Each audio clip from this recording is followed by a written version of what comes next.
Identidad, cultura y el acontecer diario están en La Hora del Museo.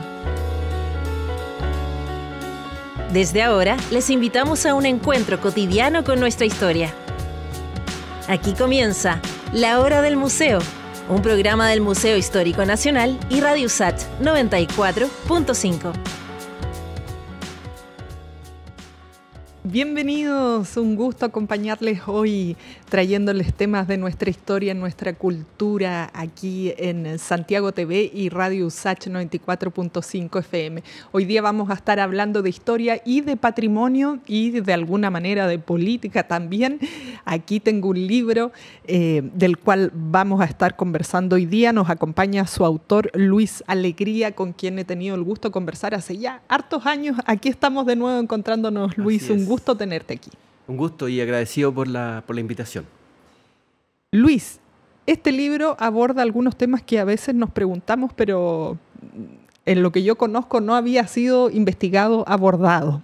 Y es que tiene que ver con la cultura o con el patrimonio, pero en épocas oscuras de nuestra historia.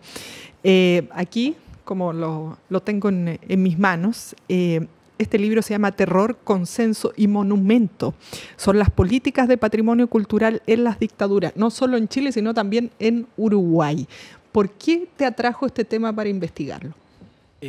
Bueno, como tú mencionas, el tema del patrimonio cultural sigue siendo un tema relativamente nuevo, desde la historia en particular, la historiografía. Ya se han hecho varias investigaciones, trabajos, pero siempre respecto de otras agendas historiográficas sigue siendo menor. Y en particular mi interés, bueno, es por historizar en cierta forma el patrimonio cultural. Desde la perspectiva de historia es hacer esa historia, ¿no? Identificar como momento. Y puntualmente surgió la idea de investigar entonces, ¿no es cierto?, en torno a qué pasaba con el patrimonio cultural, lo que hoy día entendemos como patrimonio cultural, en el contexto de la dictadura militar o el régimen autoritario, ¿no es cierto? ¿Qué pasaba ahí? O sea, y particularmente comparado con Uruguay, tiene que ver un poco también con una tesis doctoral, que es de esta universidad, justamente de USACH, del Instituto IDEA, donde se potencian los estudios comparados, ¿no? Entonces, una tesis de estudio americano y que la idea, ¿no es cierto?, hacer estudios comparados. Y el caso uruguayo fue bien interesante porque el golpe militar en Uruguay se produce en junio del año 73, en el caso de Chile, septiembre del 73. Por tanto, ambos países están en la conmemoración de 50 años de ese periodo. En Uruguay termina antes, el 85, en Chile se prolonga hasta los 89, pero no deja de ser interesante los puntos comparativos, ¿no?, entre uno y otro país. Y en esos puntos comparativos, una cosa importante es que a lo largo del siglo XX, por ejemplo, se fue acuñando que Chile era algo así como los ingleses de América, cierta excepcionalidad respecto de su régimen político, democrático. Y lo mismo para el caso uruguayo. Para el caso de Uruguay se hacía la analogía como la Suiza de América, ¿no? Esta idea siempre de comparativa. Entonces era interesante cómo en ambos países donde había cierta excepcionalidad, regímenes democráticos, unas clases medias relativamente fortalecidas, estados de bienestar, se dan estos golpes militares. ¿Y qué pasa con el patrimonio en ese contexto? Un poco esa era la entrada, ¿no es cierto?, a esta investigación.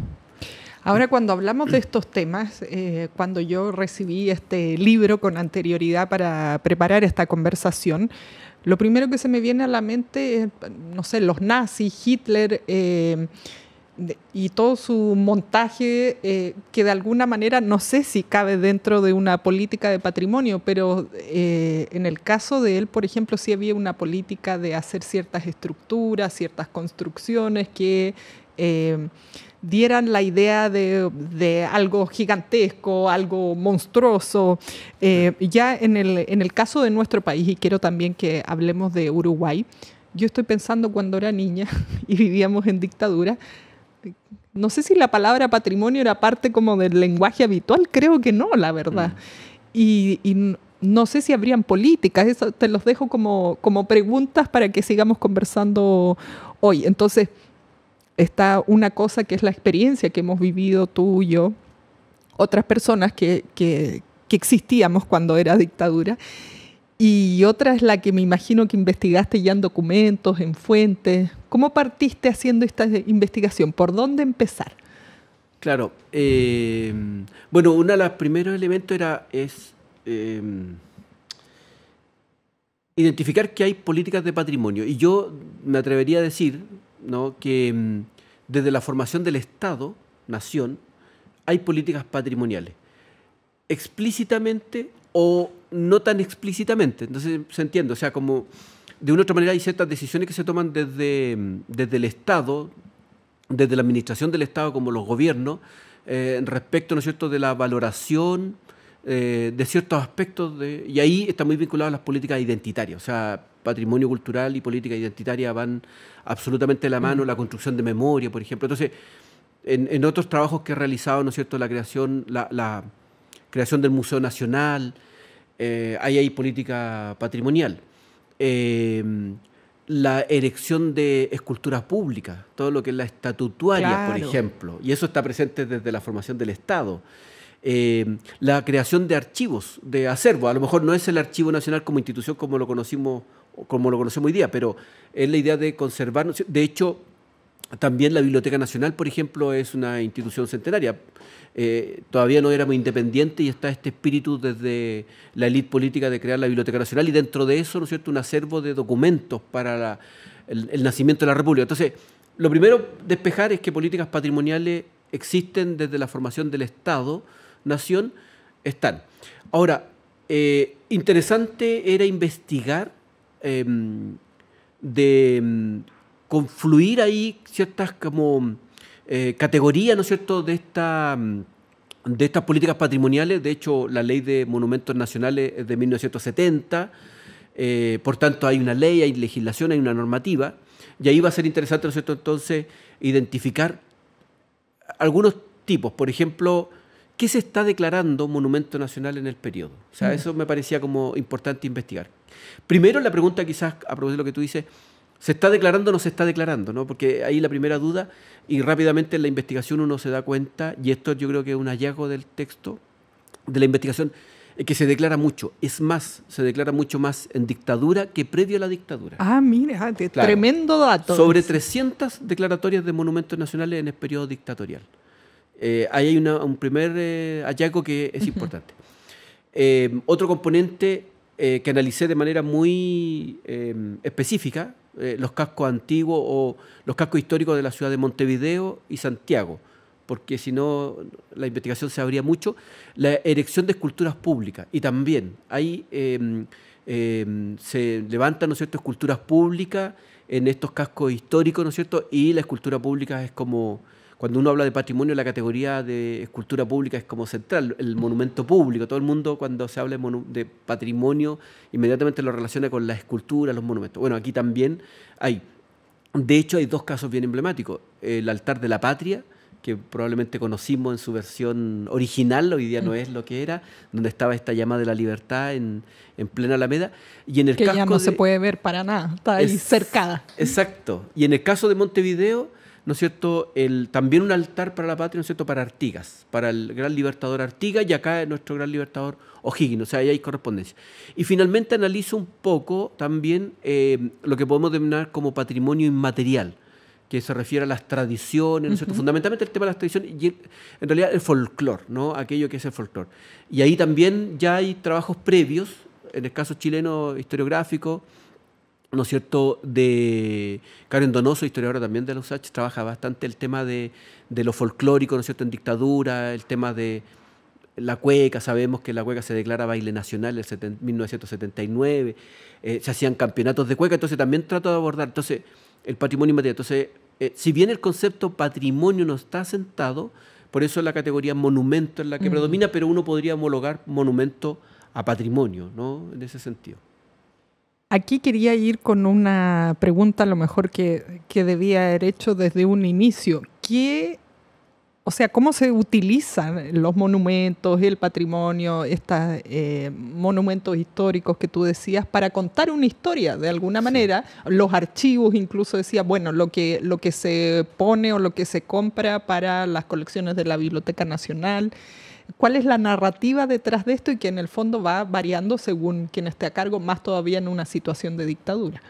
Claro, y ese es otro elemento interesante. Varios trabajos ya han abordado un poco la matriz ideológica, podríamos plantearlo, de la dictadura militar, ¿no es cierto?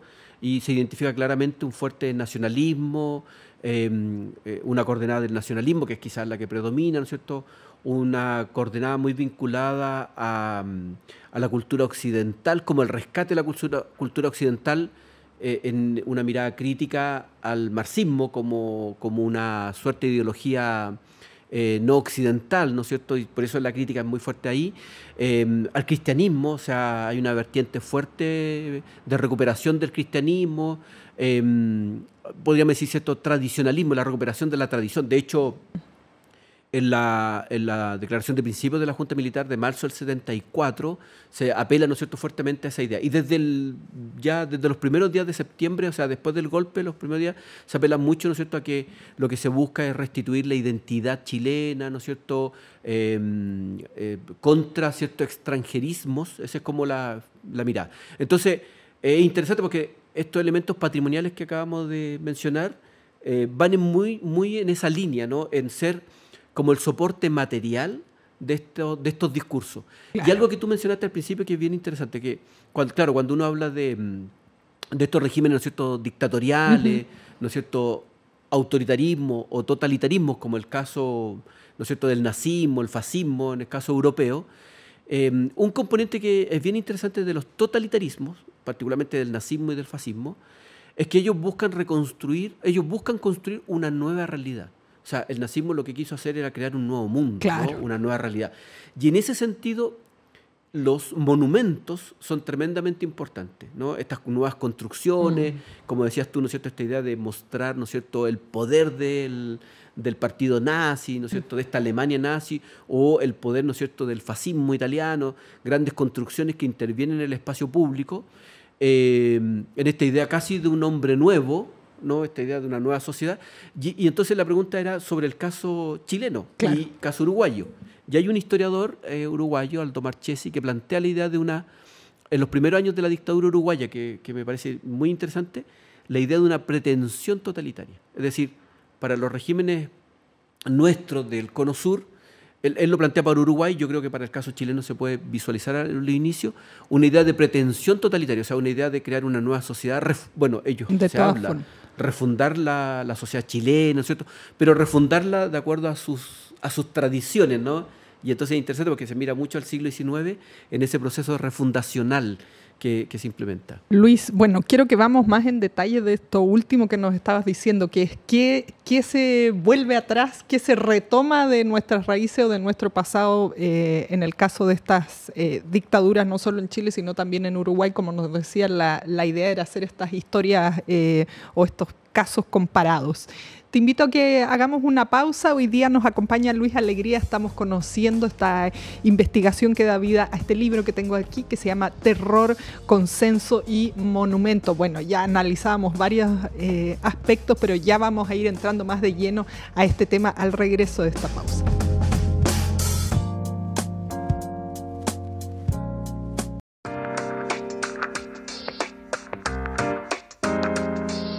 Estamos de regreso hoy día conversando sobre este libro que tengo en mis manos, Terror, Consenso y Monumento. Nos acompaña Luis Alegría, quien investigó y escribió este libro. Luis, estábamos hablando de estos totalitarismos o lo que se quería contar o en el fondo mostrar de alguna manera en esta área, en los regímenes totalitarios. Hablábamos de lo que pasaba en Europa antes de la Segunda Guerra Mundial, lo que ocurre aquí en Chile, y quedábamos ahí con un interrogante de aquí en el caso de la dictadura, ¿qué es lo que se quiso rescatar para contar este nuevo Chile de alguna manera? Claro, y bueno, es interesante que lo que se hace, ¿no es cierto?, es un rescate del pasado, ¿no? Y todos los regímenes de una u otra manera político, ¿no es cierto?, hacen eso. Hay una idea de un rescate, ¿no es cierto?, del pasado, podríamos decir un uso social de la historia. Y en el caso de la dictadura chilena se apeló mucho, ¿no es cierto?, a figuras que daban cuenta, o desde la doctrina militar, en cierta forma, ¿no es cierto?, que daban cuenta de un cierto proyecto país. Entonces, las figuras de héroes militares fueron clave. La misma figura de Bernardo Higgins, por ejemplo, ¿no es cierto?, como padre de la patria. El caso importante, ¿no es cierto?, de Diego Portales como organizador del Diego Estado. Portales. Y si recuerda el edificio, ¿no es cierto?, de la antigua UNTAC, que se denomina edificio Diego Portales, que por el bombardeo del Palacio de la Moneda funcionó ahí durante mucho tiempo la Junta Militar, incluso, y después el Ministerio de Defensa. Y la figura de Diego Portales va a ser muy, muy importante en el contexto de la dictadura. La figura de Arturo Prat también, el sacrificio, ¿no es cierto?, del héroe. Entonces, todos los héroes militares, bueno, a excepción de Diego Portales. Claro, en su gran mayoría héroes militares, pero también incluso ciertos periodos. Entonces ahí, por ejemplo, hay también un fuerte vínculo con una cierta mirada al periodo colonial también, una cierta mirada al hispanismo. Hay sectores civiles que apoyaban la dictadura en cierta forma y que tiene una matriz hispanista, ¿no? Y ese hispanismo tiene cierta relación política, porque es, ¿no es cierto?, el correlato con el franquismo, con el régimen de Franco. Hay que pensar, hay varios estudios que vinculan fuertemente, ¿no es cierto?, a Jaime Guzmán, por ejemplo, ideólogo de la dictadura chilena, con el franquismo español. De hecho, visitó en los años 60, la década de 60, España, y queda maravillado un poco. Y de ahí vienen muchas ideas de reconstruir una nueva democracia, una democracia limitada, como se decía. Y en el caso uruguayo, también se da aquello, y en particular está la figura de Artigas, ¿no?, como el gran libertador de Uruguay, y una gesta que se produce en el caso de la lucha de independencia de Uruguay, que es la marcha de los 33 orientales, que es ¿no es cierto?, son héroes, ¿no es cierto?, de la independencia, y entonces la idea de apelar a los orientales como una forma de diferenciarse de Buenos Aires, ¿no es cierto?, y el año 1976 hay un aniversario asociado a esa gesta, y ese año incluso se le llama o se le denomina el año del orientalismo, 1976, el año del orientalismo, y es muy potente porque el 80% de las declaratorias de monumentos nacionales en Uruguay se produjeron ese año. O sea, hay una ebullición de declarar, ¿no es cierto?, monumentos,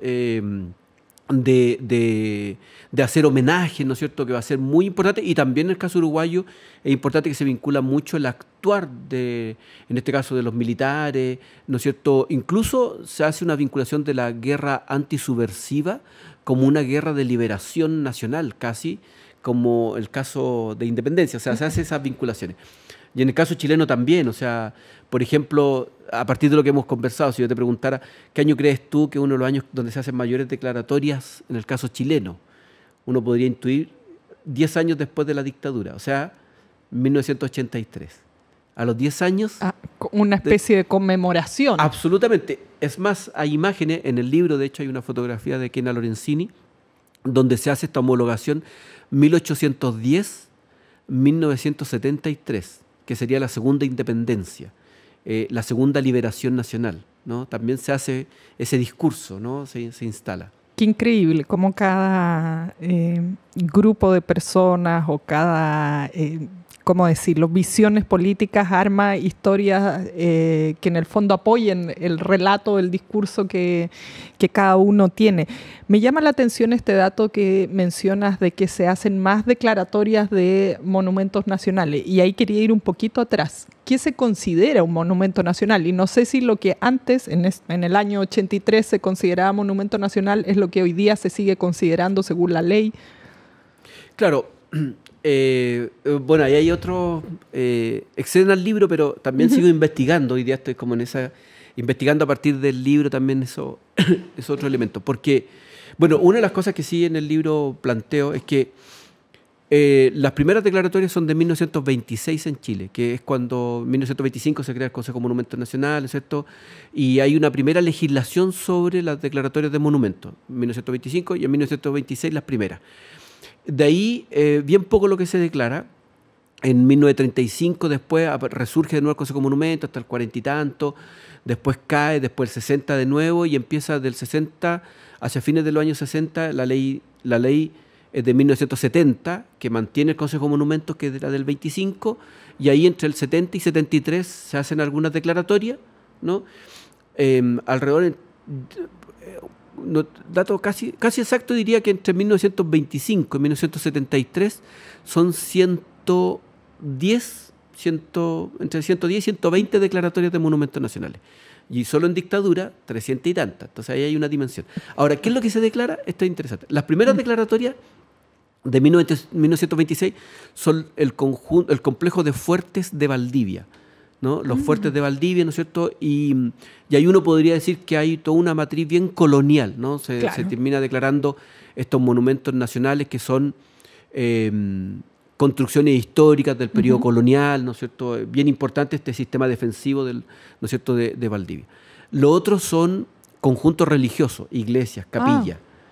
Ya, entonces ahí es interesante lo que tú dices, porque efectivamente, si tú te fijas, hay cierta continuidad en la lógica o en la matriz patrimonial de Chile. O sea, y eso es una cosa que si bien a veces uno lo dice, un poco lo que yo trato de hacer es entregar datos de eso. O sea, no solo decirlo, sino decir, mira, aquí están los datos. Y esos datos dan cuenta de esta suerte de cierta matriz como bien, ¿cómo decirlo? Como continuidad en esa matriz, por lo menos desde 1926, yo diría hasta mediados de los años 90, e incluso todavía, de manera importante, se siguen, ¿no es cierto?, declarando mucho lo que son construcciones del periodo de la colonia, muchas iglesias, por ejemplo, bastante algunas construcciones de principios del siglo XIX, y ya de los 90 en adelante empiezan a aparecer construcciones del siglo XX, y empieza, ¿no es cierto?, y aquí un tema que es clave, ¿no?, a diversificarse un poco estas declaratorias. Claro. Pero es bien tardío, o sea, si uno lo piensa, no deja de ser tardío.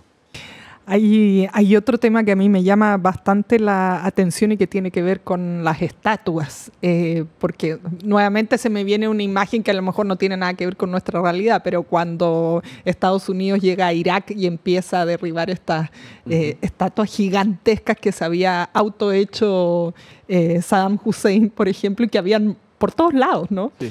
Lo mismo pasaba con Gaddafi ahí en Libia. Ya me imagino escapa la rigurosidad de la investigación, pero este afán por llenar de estatuas, por no ser olvidado de alguna manera.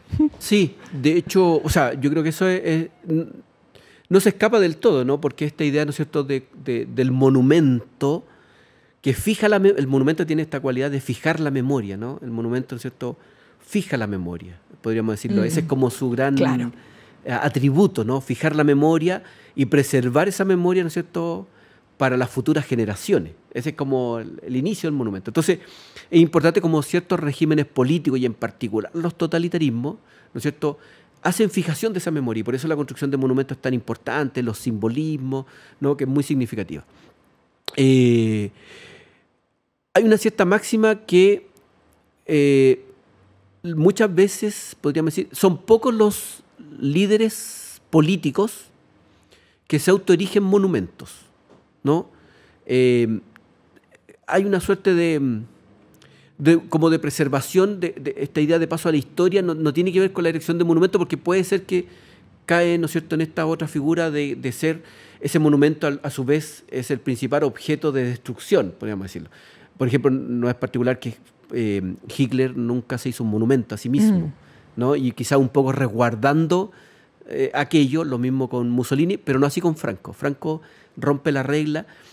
Pinochet mantiene la regla, no hay monumento a Pinochet, ¿no? Pero sí nombres de plaza, hemos descubierto varias veces que hay ciertos nombres de plaza, cosas así. Bueno, ahí hay un tema con los monumentos, con el uso político del monumento que me parece a mí muy interesante, que lo vincula mucho a la historia también en ese sentido.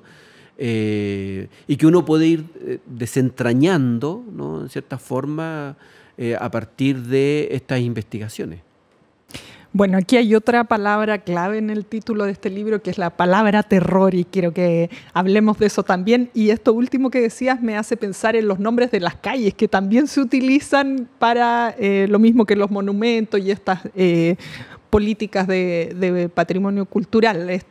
va cambiando según también quién va estando en el poder. Luis, vamos a hacer una pausa para regresar y conversar de este concepto que yo decía del terror, que pareciera ser antagonista del patrimonio, de la historia, pero ahí van. Ya volvemos entonces en esta conversación hoy con el autor de este libro, Terror, Consenso y Monumento, Luis Alegría.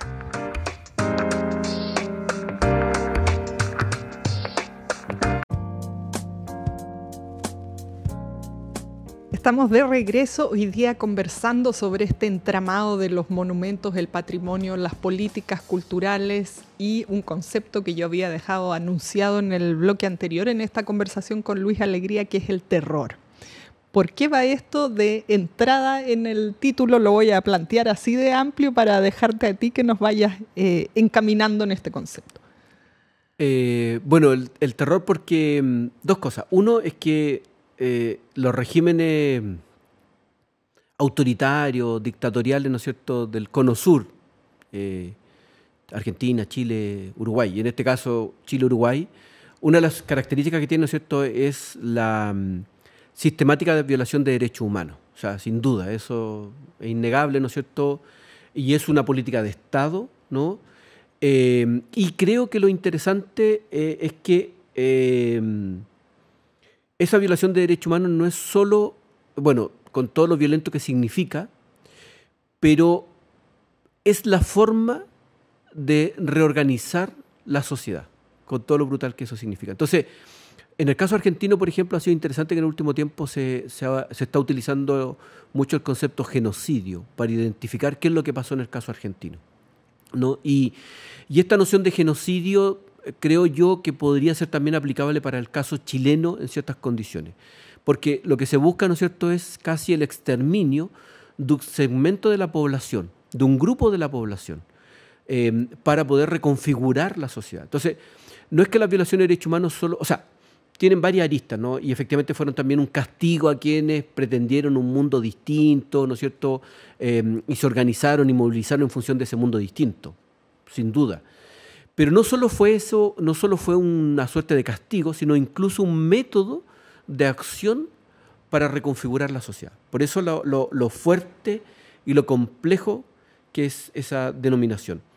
Y lo fuerte y complejo que además, como decías tú, cómo se vincula con patrimonio cultural, que cuando uno piensa patrimonio piensa en un horizonte civilizatorio, ¿no? Y el terror o el terrorismo de Estado sería anticivilizatorio.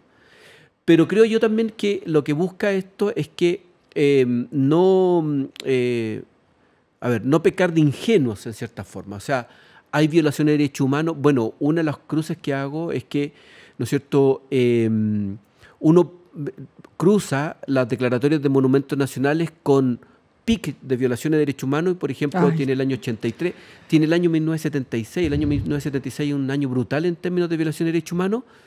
Yo lo cruzo con declaratorias de monumentos después de 1983, el año de una de las mayores declaratorias de monumentos nacionales, pero además si seguimos a Manuel Gárate, que es historiador de la Universidad Católica, que tiene un texto sobre la revolución capitalista, es uno de los años importantes de las transformaciones estructurales económicas. Entonces, cuando se cruza esto, es increíble. Además, yo diría que terror hay que asociarlo a la idea de consenso, que también es una palabra compleja, de aplicar consenso, la categoría consenso, que es una suerte, uno podría pensar como una suerte de acuerdo político en un contexto dictatorial. Pero aquí también me parece interesante los trabajos que ha hecho Verónica Valdivia, historiadora también de la USACH, que ha planteado esta idea de cómo el régimen militar, como todo régimen político, por cierto, en este caso con una excepcionalidad política, porque no hay democracia, no hay participación, pero también buscan, ¿no es cierto?, cierto consenso. Entonces, cómo estas políticas culturales, patrimoniales, apelan a esa idea también de construir consenso, porque el terror no permite, ¿no es cierto?, una suerte de legitimidad, ¿no es cierto?, por parte de la población. Es miedo, en definitiva, y creo que el régimen chileno, un poco a través del terror, lo que fue justamente fue infundir miedo durante mucho tiempo. Qué increíble. me quedaba así un poco anonadada o bastante anonadada con lo que tú nos decías y bueno, con ganas de meter la cuchara ahí y opinar porque uno peca de inocente y cree que las cosas sí hay una visión, pero que hay otras que se van ajustando, se van dando sin tanta estrategia, pero vemos que no. Vemos que incluso esta materia cultural, estos monumentos, estas estatuas, antes mencionábamos el nombre de las calles, todo tiene un fin y no está ahí por azar. Sí, aunque habría que decir y reconocer también que, como se ha trabajado con el tema de la dictadura, no hay...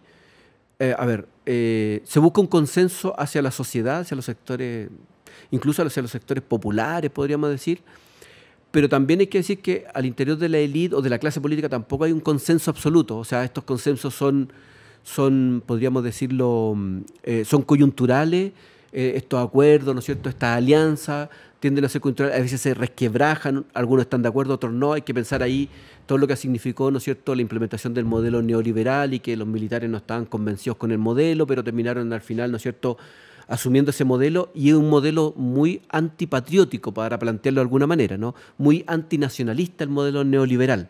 Y tuvieron que como entregar un poco, ¿no es cierto?, el modelo económico-social en ese sentido, ¿no es cierto? Pero yo creo que se resguardan con lo patrimonial, que eso es interesante. Eso en Uruguay no se ve. El año 1975, que es el año de la orientalidad, ¿no es cierto?, marca un punto importante, así como de las declaratorias de monumentos, sin duda. Pero después decae un poco estas declaratorias y en Uruguay rápidamente hay una transición temprana, el 85, ¿no es cierto?, que es un poco distinto al caso chileno. Pero aún así son interesantes de comparar ambas experiencias. Da harto que pensar esto, ¿no? Y me imagino que además te habrás quedado con ganas de seguir investigando de acuerdo a estos datos que encontraste con esto. Respecto a lo que tiene que ver con políticas en sí, ¿estaba escrito en alguna parte? No sé si había leyes que tuvieran que ver con la cultura. Como te decía, bueno, yo era niña, no me acuerdo tanto cómo eran las cosas, pero de alguna manera sentimos que con la democracia es todo nuevo. Entonces no sé si ya habían formas estándares de trabajar o de operar desde la cultura por ese entonces. Claro, mira, una de las cosas también como hallazgo del texto, que el año 74 se propone un reglamento a la Ley de Monumentos Nacionales. Y es un reglamento bien interesante porque es bien completo. En el 76 hay un convenio entre Chile y España, ¿no?, para materia cultural. Y entonces, ¿qué quiero decir con esto? Que de alguna manera, ¿no es cierto?, se mantiene una cierta... hay continuidad en ciertas políticas, ¿no?, durante el régimen militar, en condiciones de excepción, por cierto, pero hay cierta continuidad. Por ejemplo, en un país muy legalista, ¿no es cierto?, el régimen trató también rápidamente de buscar un marco legal, ¿no?, a través de los decretos ley, ¿no es cierto? Se llama mucho la atención que a través de decretos ley, pero es necesario tener decretos ley, o sea, esa arbitrariedad había que constituirla en derecho, de alguna manera. Entonces, la estructura del Estado, por ejemplo, la DIVAM, que es la Dirección de Biblioteca, Archivos y Museos, que es del año 1929, siguió existiendo a lo largo del periodo. Claro, con el nombramiento, ¿no es cierto?, de ciertas personas a cargo, ¿no es cierto?, cierta arbitrariedad quizá en ciertos nombramientos, pero también con con un grado de legalidad respecto de eso. Hay una acción cultural del régimen, hay políticas, no del todo articulada como uno piensa hoy día las políticas culturales, como una suerte de un conjunto, ¿no es cierto?, ordenado de cierta toma de decisiones. Aquí, ¿no es cierto?, si bien hay medidas culturales, hay políticas culturales, no son completamente orgánicas entre sí, hay a veces contradicciones. Imagínate tú el tema del libro, el IVA, por ejemplo, ¿no es cierto?, que antes no pagaba el IVA el libro y a contar de la dictadura se transforma en a contar de ahí que se empieza a pagar IVA. Qué interesante ese dato. El tema del IVA, y seguimos con eso. Bueno, y el tema del, ¿no es cierto?, del IVA al libro como un producto, ¿no es cierto?, de consumo. Entonces, esa también podríamos decir es una política cultural, ¿te fijas? Entonces, de una u otra manera, el régimen tiene una acción cultural yo la menciono, todo lo que es la acción represiva del régimen, porque en el ámbito de la creación, todo lo que es el aspecto de creación, ahí claramente hubo mucha censura, represión, ¿no es cierto?, fuerte. Pero en el ámbito del patrimonio hay una serie de iniciativas, ¿no es cierto?, de declaratoria, de construcción de monumentos. ¿Qué aspecto no trabajé en el libro? Museos en dictadura. Y ese es un tema que sería interesante abordar. ¿Por qué? Claramente porque ahí se remodelan todos los museos de la década de los 80, los museos del Estado. Los museos del Estado se remodelan, se crean nuevos museos, incluso se reinauguran algunos, y eso creo que amerita también estudiarlo. Otro libro. Podría dar. Yo sí, creo que es material justamente para otro libro. Bueno, igual quiero que hablemos un poquito de los museos porque me dijiste algunas cosas que quiero que nos cuentes un poco en detalle, aunque no sea parte de este libro Terror, Consenso y Monumento. Luis, hagamos una pausa y regresamos para seguir conversando de esto. Yo he estado aquí con la boca abierta escuchándote porque todo lo que me has dicho no lo recordaba de esa manera ni sabía todos estos datos que nos compartes el día de hoy. Así que vamos entonces con esta pausa y ya regresamos.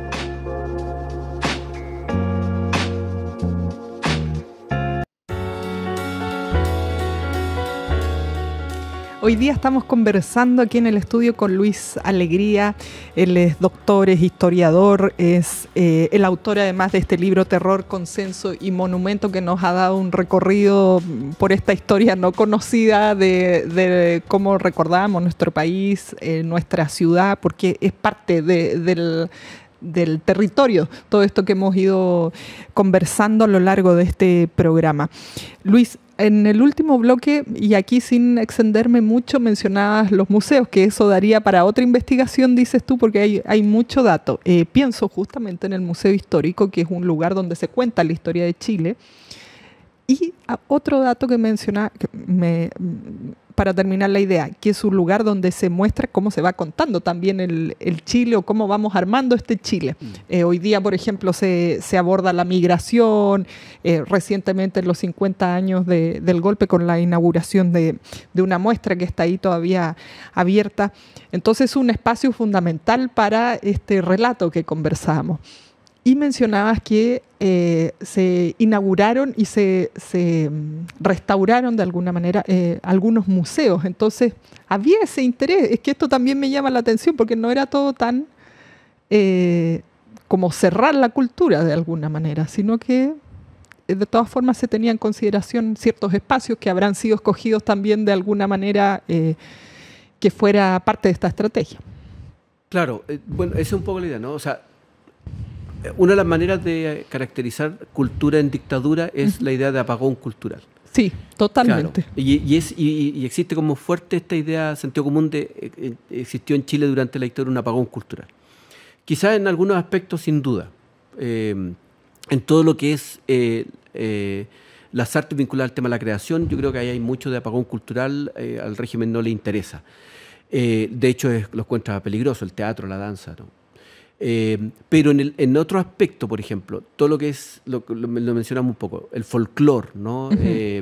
Se potencia mucho y hay programas, ¿no es cierto?, de potenciar el folclore, la Secretaría Regional, la Secretaría Ministerial, ¿no es cierto?, de Cultura, por ejemplo.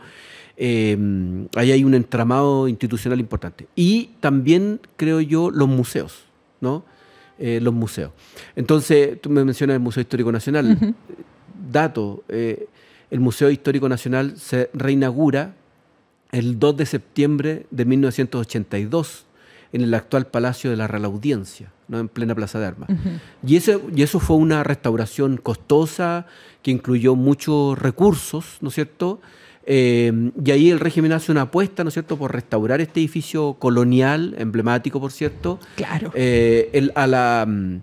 A la inauguración asiste Pinochet, ¿no es cierto? Hay fotografías de la época que dan cuenta de aquello. Y entonces uno dice, ¿por qué? ¿O no? Hay algo ahí. Y yo creo que sí.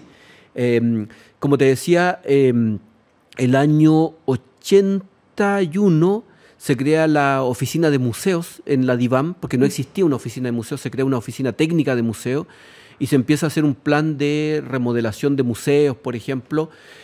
E incluso con un programa de apoyo de Naciones Unidas, del programa del PNUD, del programa de Naciones Unidas para el Desarrollo. O sea, hay un interés desde Naciones Unidas y UNESCO de apoyar, ¿no es cierto?, esta dimensión cultural, y no es solo para Chile, sino en América Latina, y Chile formaba parte también de aquello.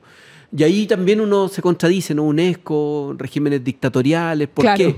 Pero probablemente porque UNESCO también decía, si no intervenimos nosotros, esto es como, mejor lo hacemos y tratamos de guiar ese proceso a no hacer nada, ¿no? Pero es importante, y ahí hay una historia que contar, creo yo, que es bien interesante.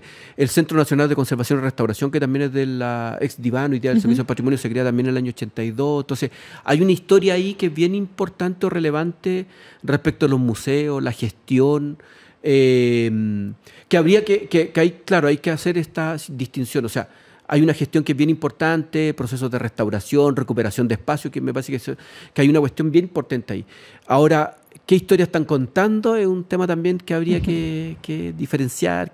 Yo conocí el Museo Histórico en la década de los 80 también, y recuerdo como estudiante, y por ejemplo, su narrativa llegaba hasta el año 1925, ahí terminaba la historia del Museo Histórico Nacional en la década de los 80. Igual que los libros que uno recibía en el colegio. Exactamente, hasta los libros. Entonces de ahí para allá no era historia o era muy contemporánea, o una historia que no se quería mucho recordar tampoco, ¿no? Entonces una historia muy centrada en la colonia, en la independencia, siglo XIX, la Guerra del Pacífico. O sea, yo creo que nosotros...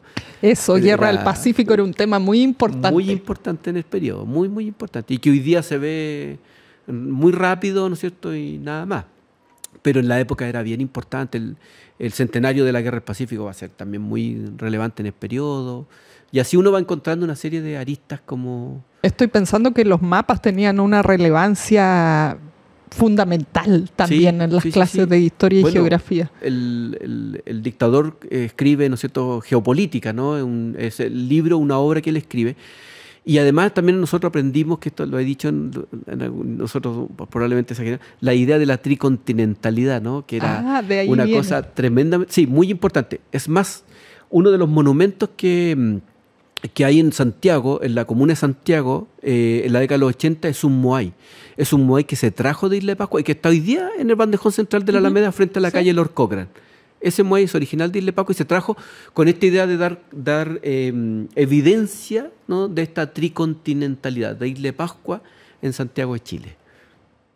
De esto de abarcar más territorio. Me imagino también porque estaba en esta época tensión con Argentina, así que había que, no sé, se nos ponía mucho en la cabeza esto de resguardar los límites, las fronteras, sin duda. El mapa, no sé cuántos mapas habría dibujado. Bueno, hoy día es una era más digital, pero... Claro, en su momento. Bueno, y de los mapas, el territorio, las fronteras son muy importantes. De hecho, los campeonatos nacionales de cueca más importantes en la época, imagínate tú que estaban en Punta Arenas y en Arica.